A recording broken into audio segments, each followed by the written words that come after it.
Ang pinakamahal na kape sa buong mundo mula raw sa dumi ng elepante. It's time, Salty Dodgers. Welcome to Archlight, kung saan asintado ang bawat kalaman. Ang Black Ivory Coffee na nagmumula sa Golden Triangle sa Thailand ay isa sa pinakasikat na kape at ang pinakamahal na kape sa buong mundo. Sa kabila ng kasikatan nito, alam mo bang ang kape na ito ay nagmumula sa dumi ng elepante at ito ang dahilan kung bakit ito ang pinakamahal na kape. Nagsisimula ang proseso ng produksyon sa pamamagitan ng pagbibigay ng mga butil ng kape na hinaluan ng mga piraso ng prutas, partikular na cherries, sa mga elepante na kanilang kakainin. Pagkatapos, hinihintay ng mga tagagawa ang mga butil ng kape na lumabas sa loob ng 3 araw matapos dumaan sa digestive system ng elepante. Pagkatapos nito, ang mga dumi ay pinipino. Upang makuha ang mga butil, hinuhugasan, pinapatuyo at sinasarsa. Ang presyo ng 1 kilo ng kape ay umaabot sa humigit kumulang $2,500. Nalampasan nito ang kape luwak o ang kape na mula sa dumi naman ng civet cat. Ang mga elepante ay gumagamit ng isang uri ng material para sa fermentation upang mabasag ang cellulose, at ang fermentation ay isa sa mga mahalagang proseso para sa maraming inumin tulad ng kape. Narito ang listahan ng mga pinakamahal na kape sa buong mundo kung saan ipinapakita ang ilan sa mga pinaka-finest at pinaka-natatanging kape mula sa iba't ibang sulok ng daigdig.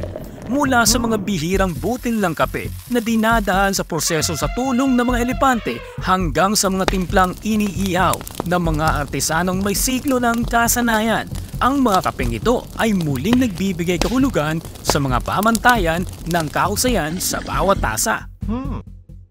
Ang Hacienda La Esmeralda. Ang Hacienda La Esmeralda na nagkakahalaga ng $560 per kilogram. Ang Hacienda La Esmeralda, isang negosyo na pagmamay-ari ng pamilya sa mga kabundukan sa timog-kanlurang bahagi ng Panama, ay gumagawa ng mga award-winning na specialty coffee kabilang ang kanilang high-altitude Geisha variety. Mula noong 2007, ang mga Petersons ay nakapagtamo ng mga record na presyo sa pamamagitan ng mga pribadong online auctions na nagpapatunay ng kanilang dedikasyon sa kalidad at lasa. Itinatanim sa ilalim ng mga puno ng bayabas sa Mount Baru, ang mga butil ng kape ay nakatanggap ng maraming parangal, dahilan kung bakit ito may kamahalan. Ang St. Helena na nagkakahalaga ng $870 per kilogram. Ang kasaysayan ng kape na ito ay nagmula noong 1733 nang dalhin ng East India Company ang mga buto ng kape mula sa port ng Mocha sa Yemen patungo sa bulkanikong isla ng St. Helena na matatagpuan humigit kumulang 1,900 kilometers mula sa mainland ng Africa. Ang banayad na klima at bulkanikong lupa ng isla ay nagbigay ng perpektong kondisyon para sa pagtatanim ng kape. Ang Finca El Injerto na nagkakahalaga ng $1,100 per kilogram dahil sa natatangin nitong kalidad at award-winning na katayuan. Itinatanim sa Guatemala. Ang kape na ito ay dumaraan sa isang kakaibang proseso ng paghuhugas upang mapabuti ang kalidad ng butil, na nag-aambag sa mayaman at full-bodied na profile nito na may creamy na texture at matamis, makinis na lasa na kahawig ng dark chocolate. Ang Ospina Coffee Dynasty Grand Cafe Premier Grand Cru na nagkakahalaga ng $1,250 per kilogram. Ang pangalang Ospina ay may dalang pamana ng kahusayan sa paggawa ng kape sa Colombia sa loob ng mahigit 185 years. Itinatanim sa luntiang mga microclimate sa mataas na bahagi ng kabundukan ng Andes sa Colombia. Nakikinabang ang mga Ospina coffee cherries sa volkanikong lupa, sapat na ulan at masaganang sikat ng araw. Kinukuha ito ng mano-mano sa tamang pagkahinog. Ang mga ito ay sumasailalim sa isang espesyal na proseso ng bird wet milling upang mapanatili ang likas na kalidad ng mga butil nito. Ang kopi luwak na nagkakahalaga ng $1,300 per kilogram. Nagmula sa Indonesia, ang mga butil na ito ay kilala bilang isa sa pinakamahal at pinakapinong uri ng kape sa mundo.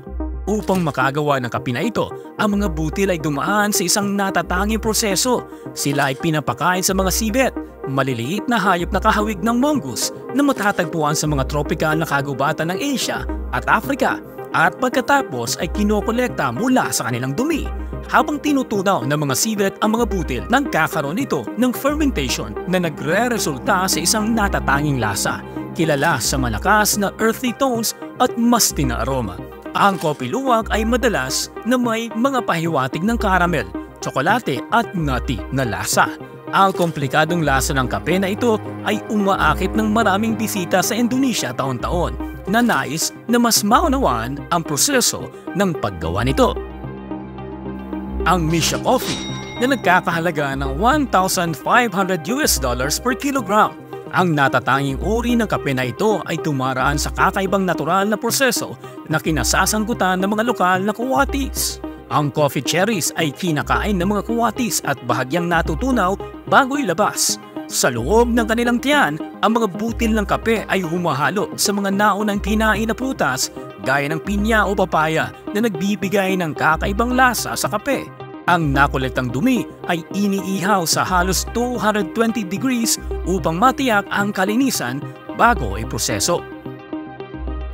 At ang pinakamahal sa lahat, ang Black Ivory na nagkakahalaga ng $2,500 per kilogram.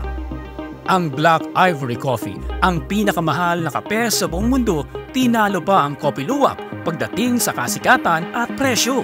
Ginagawa ito sa mga Anantara resorts sa Maldives at Thailand, kung saan halos 30 elepante ang pinapakain ng Thai Arabica coffee beans.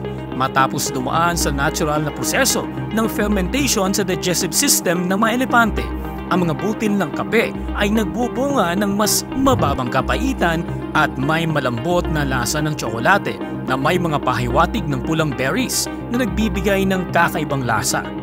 Ngunit hindi lamang ito tungkol sa lasa. Ang bahagi ng kita ay napupunta sa Golden Triangle Asian Elephant Foundation na sumusuporta sa mga elepante at kanilang mga tagapag-alaga. Dahil sa limitadong produksyon na humigit kumulang 225 kg bawat taon, ang Black Ivory Coffee ay para lamang sa mga piling kliyente na nagpapatunay sa dedikasyon ng brand sa kalidad at exclusivity.